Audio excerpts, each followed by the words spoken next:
Amen. Oh. Saka si Bartoldo. Bartoldo daghan kay gaom yang mga so. Daghan kay gaom. Basta. Kuno pa. Kuraki na dihang mga gaom. Okay no, kining nga ata din nga medyo nato ang oras karon nato lang medyo dive nato karon tungod kay mo practice sila sa tamborin kay sila man po kuan ron sa tamborin nga ni agi minimo kay medyo pila na Domingo wala nang ka na mo ikita mo nga na medyo na kuan pumi murag na kuan pumi ba murag nagpangita minimo nga asa naman ka kasi naon sa imong kahimtang nga okay ra makalakaw okay ka makalakaw pero kanang di lang ka mo kuan murag masabit ka oh unya imo kaon okay ra kaon nang gyud ha Yang may rapol gitu. lagmay Ibu ko, gusto ko kasi hindi na mo tulis ko. Diyan po, ano nambo ka? Nambog sir. Kaon gitu kay ano po natay kusog. Ha? Mga to na dapat gito. Sa ino na matod pa sa tuig suon, ang pagdasig niya nga kani kung kabalaka nato labi nang nato pangidaron si 73 na kano? Ito ha, si like patron na siya. Kasi 74 na ka niya medyo matod pa sa tuig suon karon nga nag-share nga doon na din yung kabalaka. Na pa nagdasig ang pulong sa Ginoo nga itugyan ninyo ang inyong mga kabalaka ngadto sa Dios, ngadto kaniya. Kay siya may kahingawa man nato. Ato pa mahingawa siya ba? Buti pa sabot pag mahingawa, pareha na mo ba nahingawa mi ba? Kay wala na kasimbang nga nahingawa mi. Nung sa nang kahintang, mo nga nihatag yung may oras panahon nga makaduaw minimo kay tungod sa kahingawa. Niya mo po ang Ginoo sa iyang pulong nga may kahingawa siya kung ikaw magutang sa iyang pag kuan niya kabalaka nimo itugyan nimo niya ba ihatag nimo Lord kanang kung kahintang murag kanang makawa naman ni kanang paglaong kay murag kanang wala na kasimba kunya dayon kini naaral ikaw ra naging usara dire nga Hino, pagkanon, hinong ka nansi. Hindi mo gipuka, kasagdan ka, taong pagkanon mo ka. Nga, hantod, mina na lang kag-radyo. May usahan po na radyo makakuha mo. Nga, galing lang kay sahayang radyo yung makuha mo, malimot ka nga, kanang nagtudlo na ako kini, kuhan ba? O medyo may lahi. No? Yati man ingay ka, may pagka-ground na grounded mo gikas pulong sino kay dugay-dugay nang gikas sa mga pagtulon ang yung biblikal.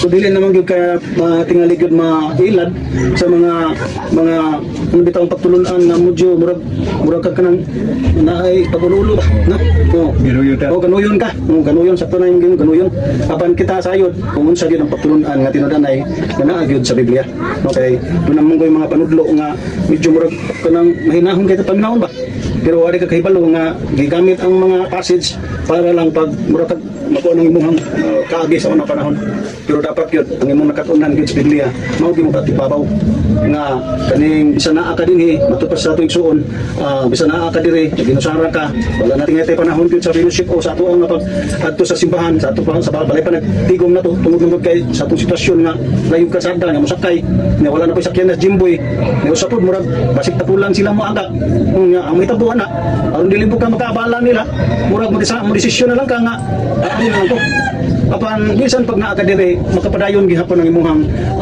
ilhanan sa pagtuo nga naani mo nang gitawag nga pagkamay ng puon mao bitaw na nga gitudlo dapat sa Pablo Diaz unang Tesalonica 5:17 ba na pagampo sa walay pa punong buti pa sabot anak nga doon na tay mga schedule sa prayer nga dili dapat nato undangon kay once nga mohunong ta nagpasabot nga medyo nihunong kag pakikistorya nihunong ka o pakig-conversation na to sa Dios or nihunong ko ka o pangayo kaya ang word God nga prayer mao man gitawag nga kanang pakig-communicate sa Dios o pagpangayo o kanang gitawag nga pakig-hinabi ngadto sa Ginoo mao ni siya gitawag prayer mao din ay pakig-istorya nato sa Dios nga dili dapat hunungon sa Kristohanon kay mao man ni siya pakig-suod tama ron ni Christine o niya wala na sila istorya si Emily mawagtang ang ilahang ka kanang kasuod nga kang grabe nila kasuod sa una sa dihang kanunay sila nag-communicate sila do ha apan sa dihang naibon niabot sa punto nga kanang dili na mag-communicate si Emily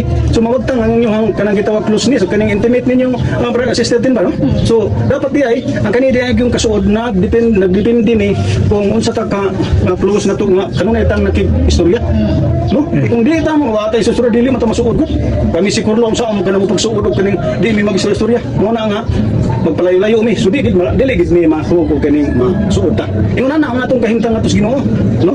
Puro ta nga aduna tay part nga himuon kung gusto ta nga ma-close nato sa Dios. Ang Melinda, kung gusto ta makisuod gid sa Dios, ayaw gid dili wag tangon ang pakistorya nga kini prayer. Ha, dili gid siya wag tangon. Kay mao ni siya nakapa-close. Ya anytime man ang pagdungog sa Dios galing lang gud ning Dios atong istorya, di ka istorya wa nato makita.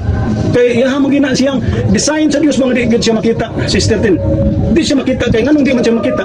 Espiritu malagi siya nga pagka Dios. Siya pasagdan lang gud nato nga siya rin nakakita nato. Mao kita nang gikinahanglan sa tao nga magkinabuhi sa pagtuo. Kay kung di ka mutuo, wag ka kita ni mutuo, ug di ka mutuo. Why mahitabo nga kaning makuha nimo ang Dios, ma-access nimo ang Dios kay nga naman wala kay pagtuo kay kuwan ka. So, mo hinungdan nga bisan wa siya makita, mo hinungdan nga magkinabuhi ang tao gyud sa pagtuo. Aduna man gud siya pulong sa Ginoo nga gibilin para mayo ato gyud nga makamatikod ta nga naa gid ay tinuod gyud ang Dios. Kay wala pa ni pulong sa Ginoo, di mo ta masayod gud nga ay yung nana din na ang Ginoo, yung nana din na ang Dios, yung nana din na siya kagamhanan. So wa tay kasayuran kung way pulong nga angay natong tuhuan. Mo hinungdan nga kining atong sistema nagkinabuhi tas pagtuo wa ta kita sa Dios. Pero padayon ta diha sa patig istorya, no?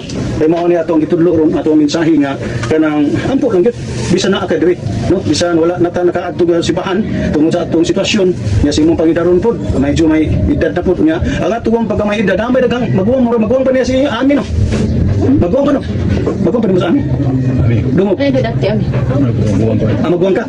Kisa may magwang. Kisa may kasi mama nimo 74. 70 karo.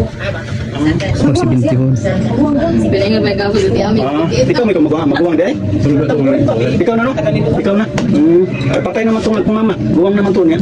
Bata ba magatong panahon na. So ikaw na po ka naman kamagwangan ron, no? Si ikaw na din magwang na din.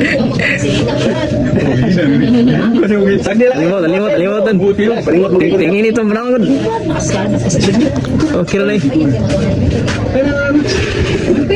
So ang nana ba brother Paul, nga si sana ata dire ang pagpadayon nato nga may access ta sa Dios, ano pang meaning access mo naagya po tay connection nato sa Dios, nakakonek ta sa Dios. Padayon lang kita diha sa pakikinabi niya, sa istorya niya. Matud pa ni atong suon nga ang atong kabalaka itugyan gid niya kay duna gid siya kahingawa nato. Buti pasabot ng kahingawa ati manon kita, no? Kung kini nga atong kahimtang gusto ta kaayuhan, mo tong gikutlo niya nga ihatag yun niya ng kaayuhan kung naapay kay pangandoy gud nga mabalik kita sa normal kay wa may posible gud sa Dios, no? Lamang ayo lang kikalimti na dunay gisa aduna kita pangamuyo si Haring David diha sa Salmo 118 brother Paul diha sa bersikulo 17 nga ingon diha nga nang hangyo si David, Haring David nga tinuod pa mamatay kay upang matuod pa ko sinuhan kaayo. So dunay mga tao nga dunay mga tao nga kanang gusto pagid nga dili pa wagtang ning kinabuhi. Nga kini ang Dios makadungog makabati mo gid na siya nato ay matud pa sa kuan brother ko sa Isaiah 59 bersikulo 1 ang Dios ang iya kung kamot dili ubo para di kalwason. Dili lumungi ko rin ng Dios.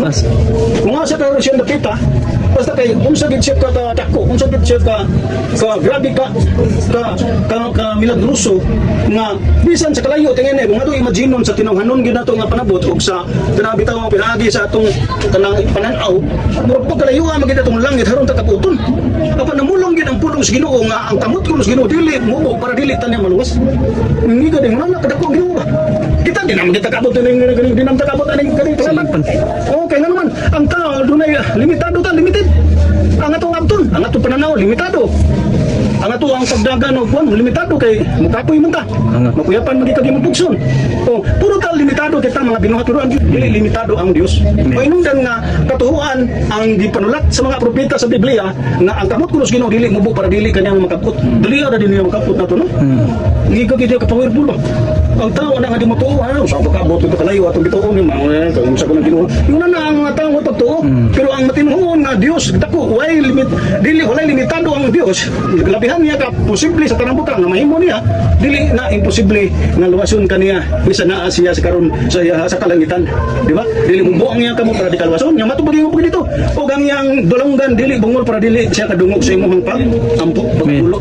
So buti pa sabot sa imong mga kahimtang, ato kahimtang matag usa, do na tay pagago, do na tay panghangyo sa Dios. Ang Dios kuno dili bungol para di siya kabati nimo. Lamang ang ato lang anak nga kani mo nga tuwa ang kinaiya mo gunis tao baka nang makasabot agay siya muro magdugay dugay magi kayo ng mga adlaw wa may alibyo sa akong ampo dali kayo mahunong madiskurahi ang gikinahanglan mo guna to anak kung Dios na ato ang pangayuan pasensya pagpailog o pagpaabot o ta naging sa Biblia nga ang magtuo ayo og pag dali pag magtuo ka so magayon ka magiging sa Dios magayon ka nga dili siya bungol para dili ka niya mapati bisan sa imong pagagulo tingali ikaw may nundong tingay kang ilay kay kanang sa imong pagkadagat ulitaw giyon sa nimo siya pagpangulitaw niya mahinumdum ka ito panahon na kay wala na gyud sa ilay nimo ikatatag no niya ang imong karon ginusara ka niya maghandom ka ba nga wala na gyud mga wala na kay kauban ba niya syempre ang ato bitaw mga apo ang atong mga anak mga apo dili man gyud 100 days nga magsige nimo katiman o di ba kung ano gutaw di na kami gani nga di ang halos hindi na mamiatag doon sa mga anak. Ako magaling lang na, ano ko lang kuyasawa, kami naman, Jima. Pahilot kong Jima buko-buko, kay sakit kong buko-buko, sige, taong ko kinang pangmaw, anak. Hapas kong Jima, Jima po kabiyon, ako pong hapasan tin. Hapasan ako siya kanang haang tin ba? Oo, maginapasahin tama mga tiguan. Kasi Romeo po si Risa, amot lang, maghinapasay ito ba ni? No? Yung nga, naghintang nga. Kaya kung mingon nga, dong, baliw ko kapas mi. Baho ganun, siya na kapas ka ganun tahibo. Baho ganun, kami lagi sima kay naan na naman mis baho sa pas. Kami lagi nanata sa kanang linya, tapos ka nakwan melinda. Ikaw mo yung nakapagkamaling na siguro. Kasi rinira na linya siguro. Oo.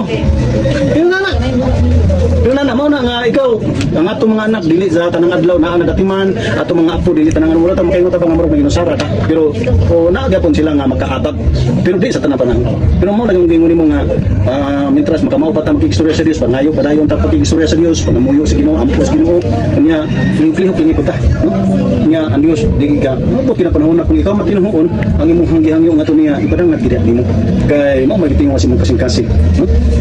Mo na yung gitingo. So amo na pagdasig na kanang ko lang ari lang ka ampo ka na dayon pal kadri lihok lang ibuga pero libuga ma kay uban mo nga dili na manglihok pero mo mato na mo ditso na paglubog man nga kaklihok lang ha kun ko ang kalata pa kadri oo na lang kabat lang ka ba daghang ka kabat-kabatan ni ampo ka nga dahil kasi Ginoo mamay ko agyo ko di ba nang ikaw sa pagkain kamo ba magkamkam pasa ba magtukan tanatulungan ko to inabuhi ko ay Ada juga kelimutan ada.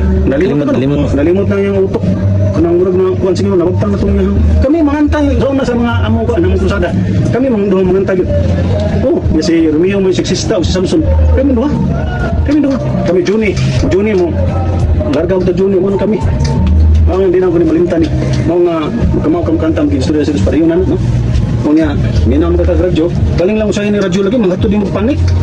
Maghatod din mo balita pa, paghitabos kalibutan, mura na hino, kahadlokon. Lisod na kayo, kuyaw na kayo. Mabantay mo taning balita sa mga unbelievers, kaya dili man yung magbalita o mga positive.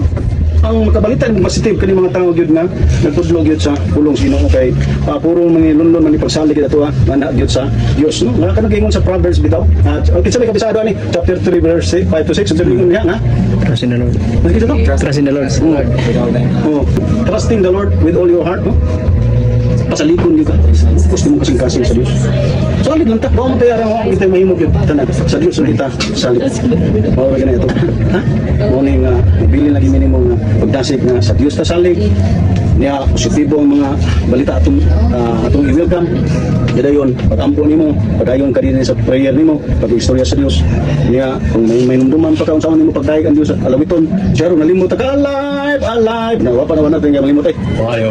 kanang kakanta ka makaawit ka Ginoo mo na siya sistema gud nato sa tong pagdaig sa Ginoo pinagi ato mo awit ta o pagsimba niya mubunga ta Lord maayo ka sa kinabuhi butan ka pamana Mao na imong yung pagbuhaton. Isip pag preparado wa.